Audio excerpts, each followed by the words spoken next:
right, welcome back to the Benison Watch channel. I'm Cal Knight here with you, watch expert, watch investor, collector, and trader, and lover of haute horology. In these episodes, we like to share some exciting information with you guys in terms of watchmaking and also the financial aspect of luxury timepieces. If you've been following along with the channel, you've seen how we've broken down different aspects of this as a financial hobby and also something that you can enjoy. Not always losing money when it comes to high-end timepieces. So we get to enjoy the art, the craftsmanship, and the financial aspect of things. And this week, we're going to talk about the most overvalued timepieces of 2023 and into 2024. It's kind of interesting. So there's controversy here. If you agree, if you disagree, comment below. I respond myself. I love seeing the feedback. I love the people who have different opinions or wanted to add to the list. We listen to these comments and we actually make new content based on some of these. So your voice is heard. Now, if you disagree with me, you're wrong. Plain and simple. But we like to hear it anyway. And I like to see what you guys would want to comment about with the list. Okay. So with that, let's kick it right off and talk about the most overvalued timepieces currently that are relevant, that are still within the realm of interest. We don't talk about brands that don't hold value and don't necessarily have high-end watchmaking involved. Number one, the number one enemy, the number one most popular / most overvalued watch is the Rolex Batman. That's right. Sorry, not sorry. Rolex Batman is the edition of the GMT Master 2 with the two-tone Serichrome bezel, which is black and blue. Why it was named the Batman, I have no idea. Some Rolex fanboys decided to get together one day and come up with a cute name, even though it looks nothing like Batman and the colors really aren't that close. Some of the nicknames for Rolex are quite frankly over the top, and you could spend all day just joking about that. But with the Batman, which comes on the Oyster bracelet, when it originally came out, it was a big deal because of the way the Serichrome and the two-tone colors are manufactured on the bezel.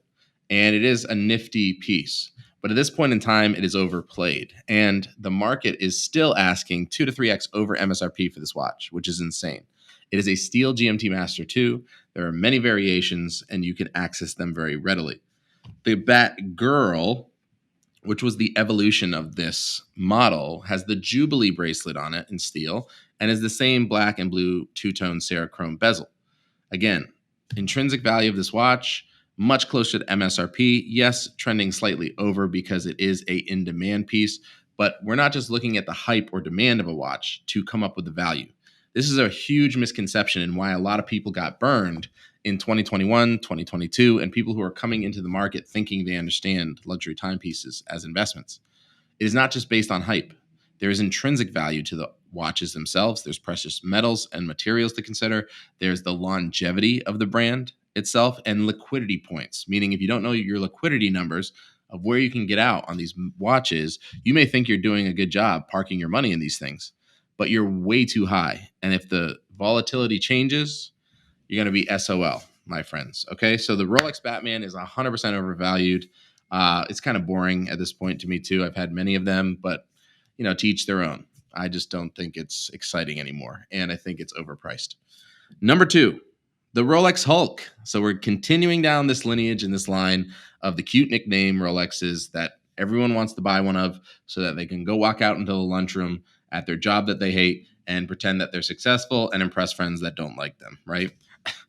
So the Hulk is a green bezel, green dial, hence the name, Submariner, not a GMT. And the Hulk is kind of interesting, but it's still trending at prices that are insane to me.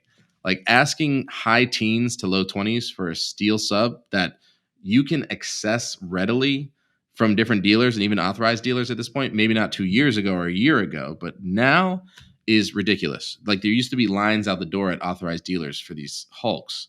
And in my head, I'm like, who the F wears green like that anyway? It's not even a subtle, classy khaki green like Patek Philippe Aquanaut. It's a throw-up Ninja Turtle green. So unless you went to college in Michigan State or like your business is green or you love Kermit the Frog, I don't know. Like, why would you invest in this all green sub? I mean, long-term Rolex doesn't lose for the sport luxury models if you buy them well enough because it's a long creep of appreciation.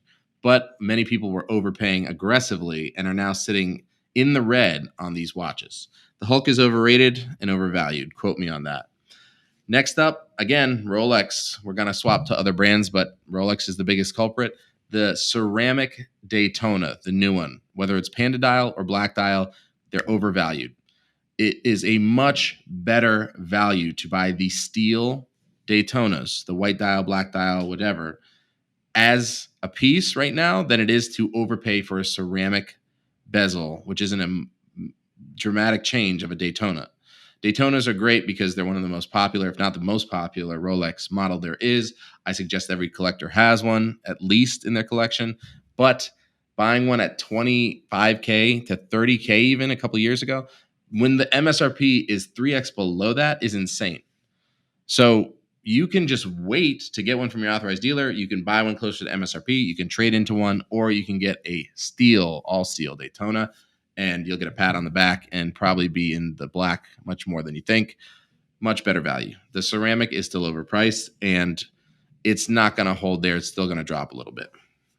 Number 4. Okay, so we're swapping over to Audemars Piguet AP. Came out with the Travis Scott edition Royal Oak, and they've been trying to reinvent themselves ever since their flop of the Code 1159, which they shoved down people's faces and wanted people to love, but really it wasn't that good. It was nice, but it's like they created this thing in a lab and came out with a Frankenstein and were like, love this. And people said, no, we hate this. And they've been riding the Gerald Genta Royal Oak and Royal Oak Offshore octagon design for quite some time. So they can't keep producing the same stuff and compete. And they've been leaning into more artistic models like the Travis Scott edition. So I commend them for that. And it's actually pretty cool. Like the watch itself is actually nice. I like it. And I like that they ventured out. That said, the price in the secondary market is insane right now. I would never, ever pay $600,000 for an AP that is that style for an artist that is still alive. This is not a dead artist. This isn't the Michael Jackson AP. This isn't the Prince AP. This artist is still alive, and they're mediocre at best. Like, I don't want to come off as being judgmental. Everyone has their opinions of what they like in music, and I give him credit for creating. What I'm saying is this AP Travis Scott is not worth 600K, okay? Is it worth 2 to 3X over MSRP, 4X even? Maybe, because it's limited, it's hot, people like it, it's out of RPK. So yeah, it is going to trend over MSRP. But intrinsically, I give it more like a 90 to 200K price range, not a 600K tag, which is bananas. People who come up with this stuff, with these prices, ask prices because they know some automaton is going to come out of the freaking woodwork and go, I want that watch, and has a crap load of money that they just want to set on fire and pay them for it. So they're hoping to catch an idiot. I would never pay that money for that. No one should pay 600K for an AP Travis Scott. That's insane. The blue dial, stainless steel Sky Dweller is number 5 on the list. So when Rolex created the Sky Dwellers, they were supposed to only come out with precious metals, yellow gold, rose gold, white gold. And they told collectors that this would be the case, so that collectors would have some sort of exclusivity behind the Sky Dweller. Well, guess what? Rolex went against their word, big surprise, and came out with the stainless steel Sky Dwellers. Now, the black dial and white dial are trading hands at a value that is much more closely linked to intrinsic value. And I like the prices that they're trading at. They look good, whether it's Jubilee bracelet or Oyster bracelet, but the blue dial is trading still over the value that I think is fair. Blue dials will always command a premium over white and black dials simply because of the aesthetic and because of the demand. But how much of a premium is justified? That's always the question. With the blue dial, they're encroaching on the same value as the white gold Sky Dwellers, which doesn't make any sense. I've been buying white gold Sky Dwellers with the cream dial, Roman numerals for the 30Ks, and then you got these blue steel that are in like the 20s, and they were upwards close to 30s 2 years ago. It's insane. It doesn't even make sense, and people will still go and try to buy them for these prices. So very overvalued watch. Number 6 on the list, we switch to Omega. I like the brand Omega. They have really good boxes and cases. They have some interesting models, and the Snoopy edition 50th anniversary Speedmaster is one that is hot. It's the blue and white. It's very nifty looking, and the Snoopy legacy tied to Omega as a moon watch has been around forever. The price ask on these in the pre-owned market is still kind of egregious. We're talking well over MSRP, and they're not really moving at those prices. They were 1 or 2 years ago when the market was not right in the head, and now they're sitting. Now, it is a Snoopy edition Omega Speedmaster, so of course they're going to trade over MSRP, but it's not like the silver Snoopy edition discontinued. That is much more a collector's dream and holding value versus someone with a Snoopy that you can get right now still at an authorized dealer relatively easily. So you got to think about these things when you're looking at these watches. Even if you want them, it doesn't behoove you to overpay to either not leverage a connection you have or to find the right deal and be patient. We can help you with that. All right, next up, number 7 is the Breitling Navitimer B01. So not the old Navitimers. The old Navitimers, even though I don't really like Breitling as they've changed over the years, is an amazing daily entry watch, especially the World Navitimer 46 millimeters, the 43 millimeters, great dial colors, great instrument complication tools for the pilots on the dial, and just such a great daily.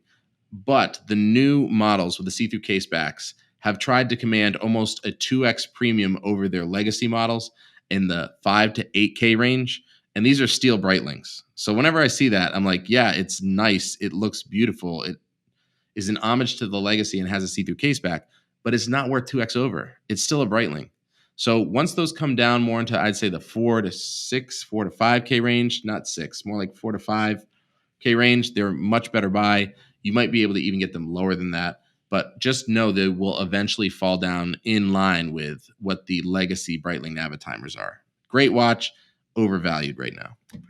Rolex OP39s. So all the unique color combos they came out with: green, yellow, red, coral red, orange, blue, which they said was Tiffany blue, which is not, but people who are dealers and scam artists decided they were going to charge $35K for a 5K watch 2 years ago because they were riding the Tiffany dial wave of the Nautilus, and it's not the same color. And consumers who had no idea what they were doing bought one.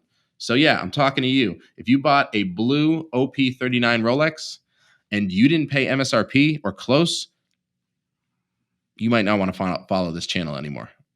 That's not smart. I hope you sold it or traded out of it and you didn't get your what's cut off.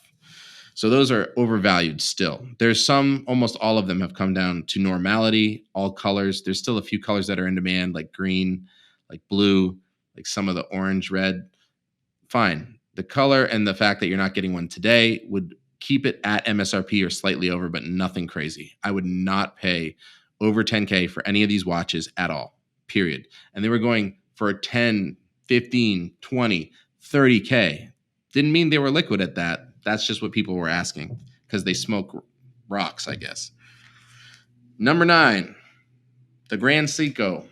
Snowflake, Grand Seiko. I really appreciate Grand Seiko for being the high end of watchmaking as opposed to its cousin sister company, Seiko. So I do appreciate how much Grand Seiko has done for the watchmaking world. The Snowflakes are a beautiful dial. However, people overvalue the watchmaking of Grand Seiko in the market. They ask very high premiums, if not close to MSRP, on these watches for pre-owned. And these are not pieces that go over MSRP. These are pieces that follow a different value system of a watch where they will essentially drop price, hold value, and then maybe slightly creep up. So if you're not buying them under MSRP, you're trashed. You're gone. You're losing. You're in the red. So really cool watch. It's better than a OP39. It has more of the watchmaking quality and craftsmanship and haute horology in it than most watches that are similar in comparison, which I like. But the price that is being asked because of that is overvalued. And finally, we come to the one that was kind of fun to watch and is still going on to this day because people don't understand basic economics or supply and demand. The Omega Time Swatch collaborations. These were $250 MSRP watches. It was made of plastic or eco plastic. They're light. They're like a toy. They're very cool. The marketing and the collaboration was a great idea on Omega and Swatch's part. You got to give credit where credit's due. What I was laughing out loud about and still laugh out loud about to this day is there are people asking over MSRP for these watches. There are people selling these watches for what they think they can get for these, which ranges from $350 to like $2,000. And when they first came out, people were offering them for like $1,500. And in my head, I'm like, okay, who's buying those for that price and who thinks they're getting that dollar for that price? And I'll tell you why. They're not limited.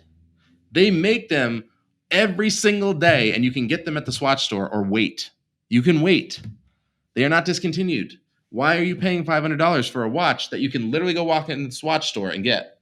It was harder to do that when they first came out, but you can't wait 3 months. Like, so you want to pay 6x over MSRP for a toy, for a piece of plastic?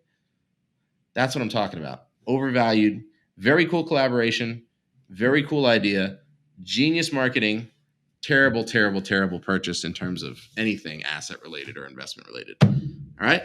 So there's a fun list. I have plenty more where that came from. There are more overvalued watches. We can chat about it in the comments. Make sure you like, share, subscribe, or share this with people that you think will be triggered or love this info. I might do a top 10 undervalued list of 2024 or best buys according to my expertise, if that's what you guys want. If you want to see something else, comment below. Okay. Until next time, we love you. Take care and don't spend your money in a terrible way.